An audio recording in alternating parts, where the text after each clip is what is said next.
This is the homework helper for Chapter 4, Section 4 in the 7th grade textbook entitled Solving Proportions. So, as you can see, this top set of questions is all the same, so you're going to use the same approach in answering all these questions. So we're going to go ahead and take a look at a few here. Number 1 says 2 over 5 equals x over 35. Now remember, the presented approach here was to cross multiply. And the whole trick behind that is remembering that the diagonals have to be equal in order to be a proportion. So when I'm looking at this question here, I know that the diagonal that has 2 and 35 on it makes 70. So the other diagonal also has to make 70. So I'm saying to myself, okay, 5 times what number, the what number being x, 5 times what number is going to give me 70. And when we think about this, we know that 5 times 14 is going to give me 70. So x has to be 14. When we take a look at number 2, 7 over r equals 1 over 4, well, we can do the exact same thing there. All right, on the diagonal of 7 and 4, the result is 28. So the other diagonal also has to make 28. So I'm going to say 1 times what number, again, what number being the variable, is 28. Well, 1 times 28 is 28. So r has to equal 28. In number 3, again, we're going to multiply the diagonals and look for the same result. So on the diagonal with 9 and 75, the result there is 675. So the other diagonal also has to make 675. So I'm saying 15 times what number makes 675? Well, I take 675 and divide out the 15, and I get 45. Okay, so that's one approach. Let's go ahead and take a look at 4 through 6 here, continuing on, but we're going to approach these questions differently. Remember, the other way to go about these questions is to look at the side that you have two numbers on, either the two numerators or the two denominators, and figure out how we would travel from one to the other.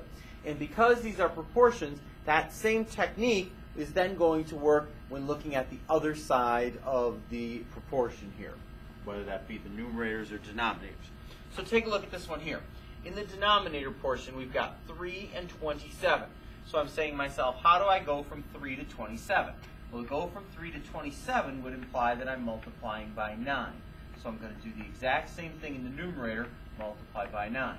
1 times 9 is going to give me 9, so z must equal 9. And remember, you can employ that technique using multiplication or division, not addition and subtraction, though. When we take a look at number 5, we'll look at the numerators because that's where the numbers are, 2 to 12. Well, to go from 2 to 12 means I'm multiplying by 6. So I'm going to do the exact same thing in the denominators, multiply by 6. And 11 times 6 is 66. And finally, we'll take a look at number 6 here. Taking a look at the numerators where I have two numbers, 24 to 4. Well, this one's a little bit different. 24 to 4 means I'm dividing by 6. So the bottom would say the same thing, but I have a variable here. So I'm going to say, what number divided by 6 would give me 12? Well, in this case, that's going to be 72. 72 divided by 6 is 12. So S is 72. Now, if you don't like that, remember, you can travel the other way here. We could say, how do I go from 4 to 24? Well, to go from 4 to 24, we'd be multiplying by 6. So when I go right to left on the bottom, then, I would also be multiplying by 6. So I would be doing 12 times 6, which still gives me, no surprise, 72.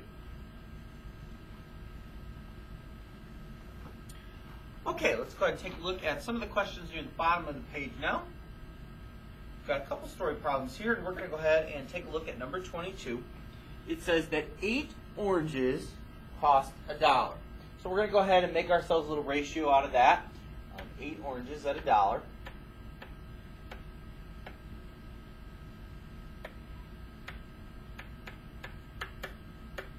And they want to know how much will 5 dozen oranges cost.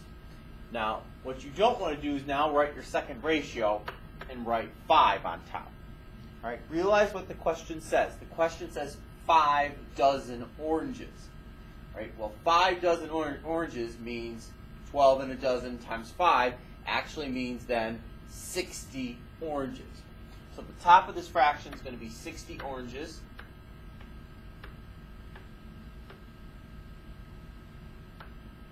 All right, which again is the equivalent of 5 dozen. It's the same thing, but you got to write it the right way. And then the bottom, well, I'm trying to figure out how much it's going to cost, so that's where I'm going to put my variable x. So 8 to 60 is not something most of us know right off the top of our heads. If it was 8 and 56 or 8 and 64, we could do that. But 8 and 60, probably not going to work out so well. So we're probably going to need to cross multiply here. So on the diagonal with 60 and a buck, or 60 and 1, the result would be 60.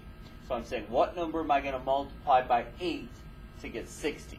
Well, of course, the way to figure that out is to take 60 and divide by 8.